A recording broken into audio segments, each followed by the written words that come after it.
Hello everyone, सुधा law classes में आपका स्वागत है। आप लोग बहुत अच्छे होंगे, मैं भी बहुत अच्छी हूँ। आज मैं बहुत दिनों के बाद आप लोग के सामने वीडियो लेकर के आई हूँ और आज हम लोग का टॉपिक है अनुच्छेद 34। मैंने जब भी करवाया है अनुच्छेद 33 तक करवा चुकी हूँ और आज मैं लेकर के आई हूँ बहुत दिनों के बाद अनुच्छेद वाला सीरीज में कंप्लीट करना चाह रही हूँ जल्दी से जल्दी, इसलिए आज मैं लेकर के आई हूँ अनुच्छेद 34। चलिए हम लोग पहले इस पर चर्चा करते हैं।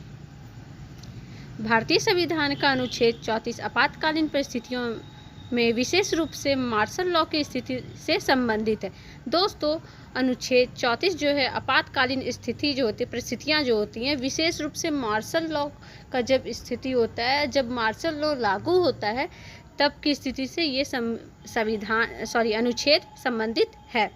यह अनुच्छेद यह सुनिश्चित करता है कि जब किसी क्षेत्र में सेना को असाधारण शक्तियां दी जाती है तो भी संसद को यह अधिकार होगा कि वह नागरिक के मौलिक अधिकारों में उचित सीमा तक प्रतिबंध लगा सके और सरकारी अधिकारियों व सुरक्षा बलों को ऐसे कार्यों के लिए संरक्षण प्रदान कर सके जो उन्होंने उस स्थिति से निपटने के लिए किए हो।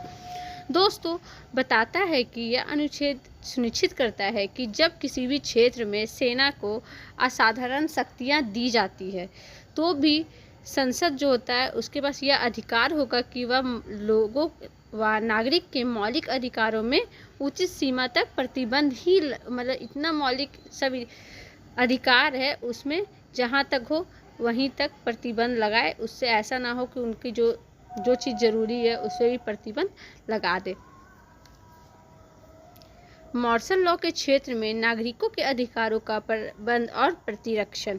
जब भारत के किसी भाग में मार्शल लॉ लागू होता है तो संसद उसे भाग में सशस्त्र बलों द्वारा किए गए कार्यों के संबंध में किसी भी विधि द्वारा प्रयुक्त प्रतिरक्षण प्रदान कर सकती है और किसी भी नागरिक के किसी भी मूल अधिकारों पर यथा आवश्यक प्रतिबंध लगा सकती है। अगर देश के किसी हिस्से में मार्शल लॉ लगाया जाता है तो संसद ये तय कर सकती है कि उस दौरान मौलिक अधिकार कैसे सीमित किए जाए और सरकार के अधिकारियों को कानूनी सुरक्षा कैसे दी जाए। दोस्तों, मार्शल लॉ के क्षेत्र में नागरिक के जो अधिकार होता है उसका प्रबंध क्या होना चाहिए, प्रतिरक्षण क्या होना चाहिए, वो भी इसमें बताता है।